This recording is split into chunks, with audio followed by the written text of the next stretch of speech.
باب نمبر 3 پہلا تاثر، پہلا تعارف۔ محبت صابر ہوتی ہے، محبت مہربان ہوتی ہے، یہ حسد نہیں کرتی، شیخی نہیں بگاڑتی، مغرور نہیں ہوتی، یہ ترش نہیں ہوتی، خود شناس ہوتی ہے، جلد غصہ نہیں کرتی، غلطیوں کا حساب نہیں رکھتی، بدی میں خوش نہیں ہوتی، صرف سچ میں تسکین پاتی ہے، ہمیشہ حفاظت کرتی ہے، ہمیشہ بھروسہ کرتی ہے، ہمیشہ امید رکھتی ہے، ہمیشہ ثابت قدم رہتی ہے۔ محبت کبھی ناکام نہیں ہوتی، مگر جو پیش گویاں ہیں وہ ختم ہو جائیں گی، جو زبانیں ہیں وہ خاموش کرا دی جائیں گی، اور جو علم ہے وہ دم توڑ جائے گا۔ عہد نامہ جدید۔ مرحوم ذوالفقار یوسف کے چھوٹے باغیچے والے گھر میں اس رات کسی تہوار کی طرح رونق بکھری تھی۔ گول میز کے گرد سعدی کی والدہ اور بہن بھائی کے علاوہ وعدے کے مطابق پھپھو اور زادہ بھی تھے۔ وہ بہت خوش نظر آ رہے تھے۔ بڑے ابا ندرت کو خاندان میں کسی کا قصہ سناتے ہوئے اس بات کو اپنے ماضی کی کسی یاد سے جوڑتے پیچھے چلے گئے تھے اور اب کوئی لمبی سی مثال دے رہے تھے۔ بڑے ابا اصل میں امتحانی پرچوں میں دی گئی اس ہدایت پہ عمل کرتے ہیں جو کہتی ہیں مندرجہ بالا تصویروں کو مثالوں سے واضح کریں۔ وہ ساتھ ساتھ ان کی ہر بات پہ تبصرہ بھی کر رہا تھا۔ بڑے ابا نے تو کوئی توجہ نہیں دی۔ زمر البتہ مسکراہٹ دبائے کھانا کھاتی رہی۔ حنین قدرے لا تعلق بیٹھی صرف زمر سے کھا رہی تھی۔ جب پتہ چلا کہ بھائی نے گردہ دیا ہے تو آ گئیں۔ اب بھائی اچھا ہو گیا، اور سیم اپنے بھائی کے کھانے اور بولنے کے انداز کی بھرپور نکالنے کی کوشش میں پرجوش سا لگ رہا تھا۔ پھپھو، میں اس دفعہ سیکنڈ آیا تھا ایگزامز میں۔ مہمان کے سامنے تو وہ آواز کو اتنا معصوم اور شرمیلا بنا لیتا تھا کہ حنین نے تعجب سے گھورا، مگر وہ کہے جا رہا تھا۔ اور جو لڑکا ٹھہر آیا وہ مجھ سے آگے بیٹھا تھا اور پرچی بنا کر مجھ سے پیچھے والے کو نقل کروا رہا تھا، اور میں نے اسے سیم یوسف، حنین نے استراحت سے پہلو بدلتے ٹوکا، اگر آپ ہمیں اپنی باتوں سے کچھ دیر مستفید نہ کریں تو کتنا اچھا ہو۔ راز پرانے ہونے کے ساتھ وزنی ہوتے جاتے ہیں۔ اس کے کندھوں پہ دھرا بوجھ اور بھی بڑھ گیا۔ سیم نے اداسی سے منہ لٹکایا، پھر زمر کو دیکھا۔ وہ کھانا ختم کر چکی تھی اور باوقار انداز میں پیچھے ہو کر بیٹھی مسکرا کر اسے دیکھ رہی تھی۔ سیم کی آنکھوں میں امید جھلکی۔ پھپھو، میں بولتا رہوں؟ ہاں، تم بولتے رہو۔ زمر نے مسکرا کر سر کو خم دیا۔ وہ زیادہ پرجوش ہو کر وہی قصہ سجانے لگا۔ حنین سر جھٹک کر پانی پینے لگی۔ اس کا انداز کھچا کھچا سا تھا۔ یہ زمر نے پہلے بھی محسوس کیا تھا، اور اب تو سب نے ہی کیا، مگر سعدی نے نظر انداز کر دیا۔ اور زمر تو ویسے بھی معتمل مزاج اور میچور تھی۔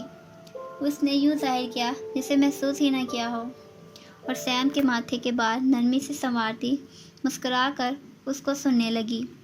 سیم کو پچھلی بات بھول گئی تھی۔ اسے نئی فکر نے آن گھیرا تھا۔ پھپھو، بھائی جب چھوٹا تھا تو کیسا تھا؟ سعدی فریج کے دروازے کو کھولے کھڑا پانی کی بوتل نکال رہا تھا۔ اس سوال پہ فوراً پلٹا۔ سعدی جیسا کوئی نہیں ہے پھپھو کے لیے، اس نے واضح سیم کو چڑھایا۔ ہاں، مگر سیم کی اپنی جگہ ہے، زمر نے سیم کا ہاتھ تھام کر کہا۔ بھائی جیسا کوئی کیوں نہیں ہے؟ اس لیے سیم کہ جب سعدی تم جتنا تھا تو میں حنین جتنی تھی، اور ہم بہترین دوست تھے۔ ہمارا اسکول بھی ایک تھا، اور اسکول جانے سے پہلے اپنے اپنے گھر سے ہم ایک ہی کارٹون دیکھ کر نکلا کرتے تھے۔ ہمارے زمانے میں صبح 7 بجے پی ٹی وی پہ کارٹون لگا کرتے تھے۔ سعدی بوتل ہاتھ میں لیے واپس کرسی پہ آ کر بیٹھا۔ حنین خاموشی سے نزت کے ساتھ برتن اٹھوانے لگی۔ کھانا کھایا جا چکا تھا، اور وہ مزید زمر کے قریب نہیں بیٹھنا چاہتی تھی۔ اور ہمیں گیمز بھی ایک ہی طرح کی پسند تھیں زمر، سعدی یاد کر کے مسکراتے ہوئے بتانے لگا۔ ہم برف پانی، اونچ نیچ، پکڑن پکڑائی، ٹیلو ایکسپریس کھیلا کرتے تھے، اور ہاں، کنگ اور ڈارک روم اور کونا کونا بھی۔ اور وہ ویڈیو گیم یاد ہے